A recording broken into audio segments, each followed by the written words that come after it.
한 2달 만에 한번 여러분 뵙는 것 같습니다. 이 시간에 지하 식당 아카페 예배실에서는 이제 어른들이 하나님께 예배를 드리고 있고, 또 이 자리에서는 여러분의 장, 우리 젊은이 예배가 이제 진행되고 있습니다. 사실 저는 오늘 이렇게 참석하면서 여러분이 찬양하고 예배하는 모습이 감동이 됐어요.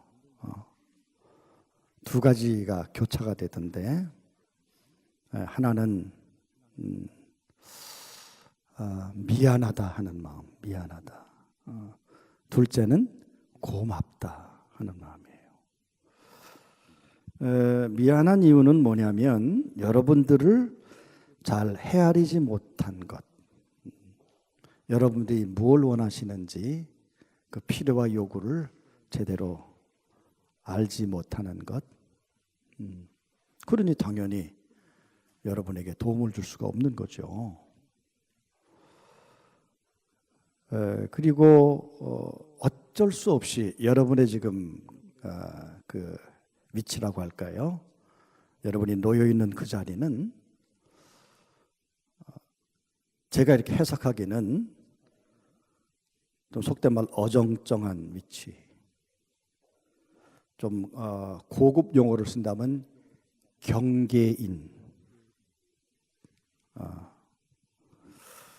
여러분 지금 나이들이 장년도 아니고 그렇다고 청소년도 아니고 청년은 젊은이잖아요. 그러니까 영어로 in between, 그 사이에서 이렇게 경계에 있는 사람들. 우선 그 자리에 있는 사람들은 굉장히 자기 정체성이 혼란스러울 때가 있어요. 나이도 그렇지만 특별히 여러분이 경계인인 것은 교회 다닌다고 하는 것이, 세상과 교회를 꼭 이분법으로 나눌 필요는 없지만 내 자신이 가만히 보면은 어떻게 보면 세속적이고 세상 사람 같기도 하고, 어떻게 보면 크리스천 같기도 하고, 그래서 그 양자 사이에 나름대로 고민하고 갈등하는 위치가 아닌가. 불신의 친구들을 만나면 똑같이 지내야 돼요. 이상하게 굴 수가 없어요.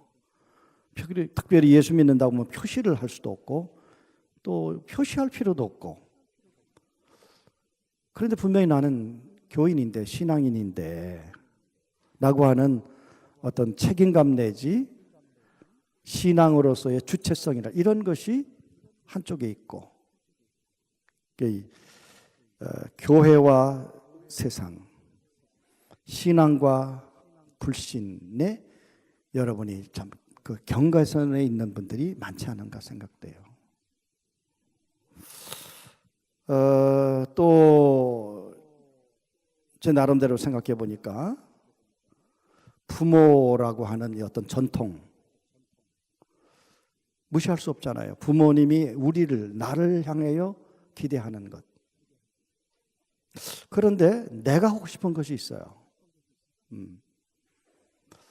전통이 내게 이렇게 어떤 요구를 하는데 나는 좀 자유하고 싶은 마음도 있어요. 그리고 그렇기 때문에 우리는 막 꿈을 꾸고 되든 안 되든 자꾸 뭔가 하고 싶고 계획하고 싶은데 현실이라고 하는 엄연한 우리 앞에 있는 벽이 있어요. 이런 걸 가만히 생각하니까 참 우리 청년들이 힘들겠다. 이제 여러분을 생각하면 우리 아들, 딸들을 생각해요. 이놈들이 참 얼마나 힘들겠는가. 그런데 이게 애비가 돼서 또 여러분의 담임 목사가 돼서 뭐 특별히 내가 뭘 해줄 수도 없고, 그저 내가 마음속에 기도하는 것은 뭐냐면 청년들의 그 고뇌, 아픔, 갈등, 경계선상에 있으면서 가지고 있는 나름대로의 어떤 기도의 제목이랄까, 이런 것들을 좀 공감했으면 좋겠다. 라는 마음으로 이제 기도를 하다 보니까 굉장히 마음이 아픈 거예요. 하나님 저를 여러분과 공감시키시는 순간이었던 것 같아요.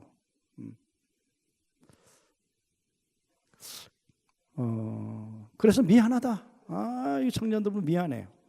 특별히 뭐 여러분 위해서 지금 다 뭐 담당 부장도 계시고 또 선생님도 있고 또 여러분들이 열심히 신앙생활하지만 이 교회의 영적인 최고의 책임자라고 하는 이 담임 목사가 정말 여러분들한테 해주는 것이 너무 없고 어떻게 보면 무책임한 것 같고 그래서 참 미안하다 한 마음이 들어서 그 마음에 큰 짐이 있고 또 그 속에서 여러분이 이렇게 애쓰는 그 경계인의 모습을 보면은 측은한 거예요. 막 믿음 있는 청년처럼 보이다가 어떤 때는 정말 무력해지는 우리 청년들. 그 조금도 이상할 게 없는 거야.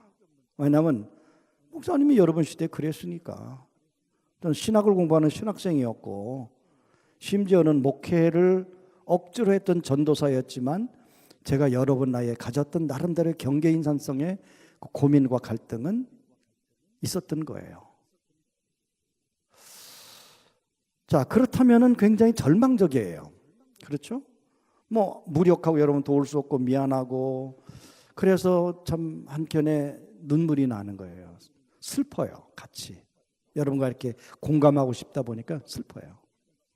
그것뿐입니까? 뭐 직장과 또 내 개인, 또 가족들과 관계, 또 결혼을 한 분은 한 분대로 안 하고 지금 싱글로 지내면서 가족을 이루어야 된다고는 어떤 당위성이나 그런 여러 가지 현실적으로 맞지 않은 그 경계선상에서 우리 청년들이 얼마나 어려운 생활을 할까.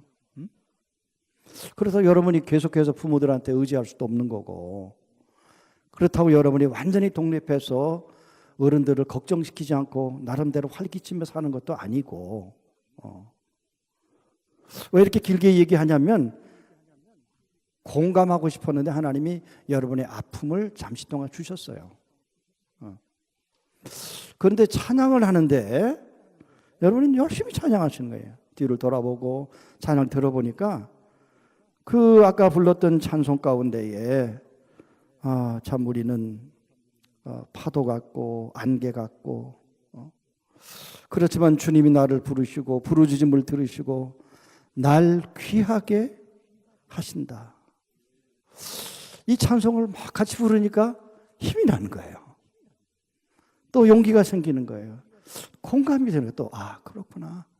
우리 아들 딸의 아픔 하나님 다 아시지. In between 그 속에서 애쓰는 여러분 그렇다고 신앙 포기할 수 있는 또 포기할 수도 없는 거야. 그렇다고 막 열심히 하고 싶은데 이 안 따라주고 환경이 안 될 때에 여러분이 갖고 있는 그 아픔이 있었는데 찬양하고 그 찬양의 가사와 동감을 하고 그 찬양 우리를 이렇게 자꾸 이렇게 위로 이렇게 상승시켜주는 영혼을 자꾸 받들어 주시고 내 마음을 추스려 주시고 그래 찬양이 참 좋다. 처음에는 그 찬양 속에 내가 서글퍼지고 그러다가 찬양이 내게 메시지가 되고 그 시의 내용과 그 음악이 내 영혼과 여러분의 영혼을 막 이렇게 encourage, 용기를 주고 위로해 주시는 말씀을 통해서 감사하다. 이런 그 돌파구랄까, 이런 대안이 없는 청년들은 얼마나 나름대로 고민하고 살아갈까. 아무 문제 없는 것처럼 태연하게 즐겁게 깔깔거리고 큰소리치고 살아가지만 다 우리 인생은 그런 거 아니겠어요? 소망이 있는 것 같아도 소망도 이루어지지 않고 앞뒤 좌우 천장까지 꽉 막힌 줄 알았는데 지나다 보면 뭔가 뚫려 있어. 돌파구도 있고 탈출구도 있고. 이게 인생이라. 절대 절망도 없지만 절대 희망도 없는 시대에 여러분은 놓여 있다고 하는 거예요. 자, 그래서 오늘의 말씀은 제목이 안 나오나요? 뭐라고 돼 있죠? 주보에? 예수님과 예수님과 함께하는 여행. 여러분 최근 언제 여행해 보셨어요? 혼자 혹은 친구들과 함께? 좀 효자, 효녀들은 부모님과 함께 언제 여행해 본 적이 있습니까? 혹은 결혼하신 분들은 부부 사이에? 저는 여러분께 좀 부탁드리고 싶은 것은 여행은 할 필요가 있다. 돈 들기 때문에 못한다? 돈 안 들고도 할 수 있어요. 얼마든지. 그런데 나름대로 여행은 계획하고 실천할 필요가 있다. 형편에 맞게, 시간에 맞게. 그래서 저도 이제 여행을 이제 합니다. 근데 목사는 여행할 시간이 많지는 않지만 그래도 왜냐하면 그 여행 속에서 느끼는 게 굉장히 많아요. 우선 낯선 곳에 간다고 하는 것이 굉장히 흥분하게 만들어요. 물론 다 공부도 하고 준비합니다. 그리고 그 준비하고 계획하는 과정부터 마음에 큰 이렇게 떨림이 있어요. 기대가 있어요. 갔다 오면 피곤하고 또 실망도 하지만. 그래서 그 여행을 갑니다. 가서 얼마 동안 뭐 1박 2일, 2박 3일, 길게는 뭐 더. 가까이는 이 서울 근교 혹은 여러분 사는 동네, 좀 멀리는 지방이나 혹은 다른 곳, 또 여러분 형편이 되면 바다를 건너 어느 곳 나갈 수 있어요. 혹시 여러분 하고 싶은데 여행 못 하시는 친구들한테는 미안하지만 여행은 하십시오. 빚을 내서 할 필요는 없지만 여행에 투자를 하셔야 돼요. 근데 중요한 것은 정말 여행 가운데 중요한 것은 뭐냐면 누구랑 같이 가느냐는 거예요. 아예 귀찮으면 나 혼자 떠나는 여행이 필요해요. 어떤 때는 나 혼자 아무런 관계없이 나 혼자 계획 세우고 나 혼자 가고 나 혼자 새로운 환경에 접하고 그걸 몰라. 혼자 여행하는 건 뭐라 그래요? 혼자 밥 먹고 혼밥이라 그러는데 혼자 여행을 뭐 혼녀라 그러나 뭐라 그러나 하여튼 뭐 하여튼 혼자 여행할 필요가 있다. 그런데 여행을 같이 해보니까 정말 좋은 사람하고 정말 마음에 맞는 사람하고 같이 다니면 여행이 풍성해지고 즐거워요. 그리고 여행이 끝나는 것이 굉장히 아쉬워요. 그런데 만약에 누구랑 같이 갔는데 아주 불편하고 짜증나는 사람하고 여행을 한다면 이것은 여행이 아니고 이건 지옥을 가는 것 같아요. 괴로워. 그래서 신혼여행 잘못 가면 이혼여행이 된다. 좋아서 결혼 끝나고 신혼여행 갔는데 그 동안에 안 맞고 철저히 서로 다르다는 걸 알고 결국 헤어져서 따로 오는 사람들 있다고 하는 거죠. 그거는 여행 파트너를 잘못 정한 거예요. 저도 인생을 살면서 여행을 했는데 정말 편하고 좋은 여행을 가진 적이 있어요. 친구들하고 혹은 아내하고. 그러면 여행이 돌아오는 길이 굉장히 행복하고 뿌듯해요. 시간만 있으면 연장하고 싶어요. 그러면서 인생을 생각하게 됩니다. 아, 그렇구나. 오늘 성경 말씀에 누가 나오냐면 에녹이라고 하는 사람이 나오죠. 에녹은 365년을 살았다 그래요. 근데 살고 죽은 것이 아니고 살고 또 살았어요. 엄밀하게 맞으면 그의 나이는 365세가 아닙니다. 몰라요, 사실은. 분명히 아는 것은 이 세상에 살다가 365년 살다가 하나님이 세상에 없게 하신 거예요. 그건 죽었다는 것이 아니고 새로운 공간, 새로운 시간, 새로운 어떤 미지의 세계로 하나님이 그를 데려가셨다는 거거든요. 아마 그는 인생을 살면서 365년을 살았는데 굉장히 행복하게 살았어요. 그런데 그 행복이 그 다음 세계까지 이어지는 거예요. 그 천국인지 어딘지 몰라요. 그냥 우리가 추측하는 것뿐이지. 그러나 분명히 이 세상은 없지만 다른 곳에 사는 삶을 살았다는데, 정말 그 에녹의 인생을 여행이라 한다면 에녹은 파트너를 제대로 만났어요. 중요한 인격을 만났어요. 누구죠? 하나님. 오늘 창세기 5장에 보면은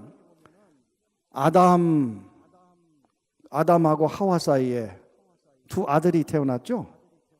누가 태어났죠? 아담과 하와 사이에 가인과 아벨. 그런데 가인은 굉장히 훌륭한 그 차남이었는데 자기 형 가인에게서 살해당했죠. 질투가 생겨서. 결국 그 큰아들 가인은 쫓겨났습니다. 하나님으로부터. 그리고 세 번째 두 사람 사이에 아담과 하와 이브 사이에 세 번째 아들 중에 셋이에요. 셋. 하나님도 우리 한글을 좋아하신 세 번째를 셋이라고 그러셨어요. 그래서 셋을 낳고 그 셋의 후손이 쭉 낳는 얘기가 오늘 여기 나와요. 그 중에 바로 에녹이라는 사람이 기록됐는데, 에녹의 그 표현을 보면은 두 번씩이나 뭐라고 되어 있냐면 22절에 무두셀라를 낳은 후 300년을 하나님과 동행하며 자녀를 낳았다. 그 다음에 24절에 보면은 에녹이 하나님과 동행하더니 하나님이 그를 데려가심으로 세상에 있지 아니하였더라. 근데 세상에 있지, 세상이라는 말은 원래 없어요. 그러나 있지 않다고 하는 세상이 없다는 거죠. 뭐 이곳에 같이 살지 않았다는 거죠. 특별히 이 많은 그 셋의 후손들 가운데에 에녹이라는 사람은 다른 사람들은 다 죽었어요. 그런데 이 에녹은 죽질 않았다는 거예요. 새로운 삶의 경지로 옮겨갔다는 거예요. 그런데 왜 그에게 그와 같은 은혜로운 삶의 연결이 있었냐면 딱 한 가지, 하나님과 동행하였다. 그의 여행을 하나님과 함께 하였다. 그래서 동행했다고 하는 것을 그 영어 성경에는 Enoch walked with God 그랬어요. walked with God. 하나님과 같이 걸어갔다. 우리 여행할 때에 누구랑 같이 가느냐 굉장히 중요하다 그랬어요. 그런데 인생의 여행길에서 많은 사람들을 만나는데, 많은 사람들의 도움이 필요하는데 제일 중요한 인격은 하나님이시라는 분이에요. 그 하나님이 보이지 않고 하나님이 느껴지지 않고 하나님이 인식되지 않는다 할지라도 믿음의 눈으로 보면, 믿음의 눈으로 보고 믿음의 귀로 들으면 보고 들을 수 있는 것이 영의 세계거든요. 하나님과 함께 여행을 했다. 근데 그 여행은 어떤 그 기간 동안 여행하는 것이 아니라 전 생애를 통해서 여행하고 그 생애가 끝난다 할지라도 그 이후의 생까지도 하나님은 그의 동반자가 되셨다고 하는 사실이 우리에게 큰 의미가 있는 거예요.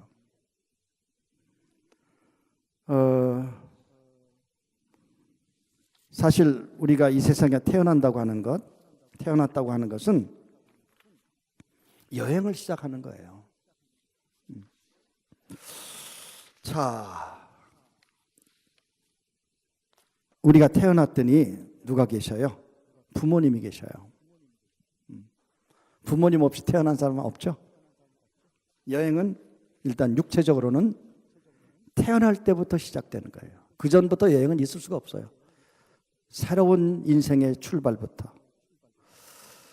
그리고 형제들이 내 생애의 동반자가 돼요. 부모, 또 우리 친척, 아버지, 어머니 쪽에 삼촌 혹은 뭐 이모, 고모 혹은 그 사촌들. 그 다음에 우리가 사회성을 가지고 인생을 살아가고 여행할 때에 친구들이 생겨요. 학교, 교회, 직장 동료, 프렌드, 친구들이 생겨요. 이 전부 동행하는 사람들이에요. 그런데 여행은 반드시 우리 인생을 생각한다면 처음에는 우리가 약하고 어리기 때문에 다른 사람의 도움이 절대적으로 필요합니다. 처음에 우리가 시작하는 것들은 기초적이고 작은 것부터 시작해, 인생이. 그렇죠? 우리가 태어나자마자 갓난애들이 무슨 딱딱한 음식이나 굳은 음식을 먹을 수가 없잖아요. 그러니까 제일 처음에는 엄마의 젖을 먹는 거예요. 차츰차츰 자라면서 조금 굳은 음식으로 죽을 먹고 미음을 먹고 이유식을 먹고 더 큰 다음에 이제는 딱딱한 것도 깨물어 먹고 자기가 먹는 거예요. 그 전까지는 부모와 주변 사람들이 그 모든 과정을 도와주셔야 돼요. 육체적인 것도 성장할 때에 우리의 이 영적인 세계도 이 성장이 있다. 성장기가 있다. 여행하면서도 마찬가지예요. 처음에는 그냥 이렇게 떠났지만 가면서 느끼고 체험하는 것들이 깊어져요. 자, 그러다가 어느 정도 우리 일을 다 하고 여행이 다 끝난 다음에 이제 정리를 하고 집으로 돌아와야 돼요. 근데 사실 돌아오는 순간도 나 혼자 돌아오진 않습니다. 동료와 함께 돌아와요. 친구와 함께 돌아오든지 아내와 남편과 함께 부모와 함께 돌아오게 돼 있어요. 우리 인생의 마지막 여행은 죽음인데 죽음에도 죽는 것은 혼자 죽어도 죽음의 길은 결코 혼자 갈 수 없는 거예요. 주변에 나의 죽음을 바라보고 지켜보고 안타까워하고 슬퍼하는 사람들이 있어요. 특별히 인간은 여행이 시작되면 처음에 어린아이가 어른이 되는 것처럼 인생의 마지막 마칠 때는 다시 어린아이가 되는 거예요. 이게 인생입니다. 처음에 네 발로 이렇게 기다가 그 다음엔 걷다가, 그렇죠? 나중에는 세 발이 됐다가 지팡이를 집어야 되잖아요. 그리고 다시 노인들은 기어다녀야 돼요. 이게 처음부터 약하고 강하고 다 충분히 일한 다음에 또 다시 약해지고 누구의 도움을 받고 내 인생을 마감해야 되는 거예요. 이게 여행입니다. 인생이에요. 인생은 시작할 때부터 쉬운 일이 아닙니다. 어떤 아이에게는 일어나 걷는 것이 굉장히 어려울 아이가 있어요. 아이들마다 다릅디다. 나는 돌만 되면 다 버쩍버쩍 걸어다니는 줄 알았더니 돌 전에 걷는 애도 있고 뛰는 애도 있고 돌이 지나도 아직도 민그적거리는 애들이 있어요. 그런 애들 한번 이렇게 해서 걸으려면 여러분 아이들 키워보면 알지만 아이들이 늦게 성장하고 늦게 일어나고 말 늦게 배우면 부모 속상한 거예요. 아이들은 다 뛰어다니는데 이 나이에 지금 12달이 지났는데 1살이 됐는데 왜 아직도 말도 못하고. 그거는 사람마다 달라요. 인생도 누구나 똑같이 시간이 갈수록 그 인생이 어떤 궤도에 오르고 잘 되는 것이 아니에요. 어떤 사람은 잘 될 수, 어떤 사람은 힘들 때도 있어요. 걷는 것, 발 딛는 것도 어려울 수 있어요. 여러분 직장생활하고 사회생활하는 것도 인생의 여행인데 그게 사람마다 다 달라요. 일취월장 누구는 잘 빠져나 잘 이렇게 잘 나가는 사람이 반면 어떤 사람은 힘들고. 근데 중요한 것은 뭐냐면 늦게 걷든지 일찍 걷든지 그 사람은 균형 감각이 필요한 거예요. 비틀비틀 거려도 균형을 잡을 수 있으면은 늦게 일어나도 일찍 일어나도 상관이 없어요. 그래서 여러분 항상 여행 가운데에 균형이 필요하다. 아까도 여러분이 경계에 있는 경계인이라고 그랬지만 저는 그것을 긍정적으로 뭐라고 다시 표현하고 싶으냐면 경계인은 상당히 갈등하는 존재 같아 보여도 의미를 다르게 표현하면 중계인이라 한다면 과거와 미래를 여러분 중간에서 서로 연결시킬 수 있는 중개인, 중매자, 미디에이터 이런 역할을 한다면 경계인이 오히려 장점이 될 수가 있다.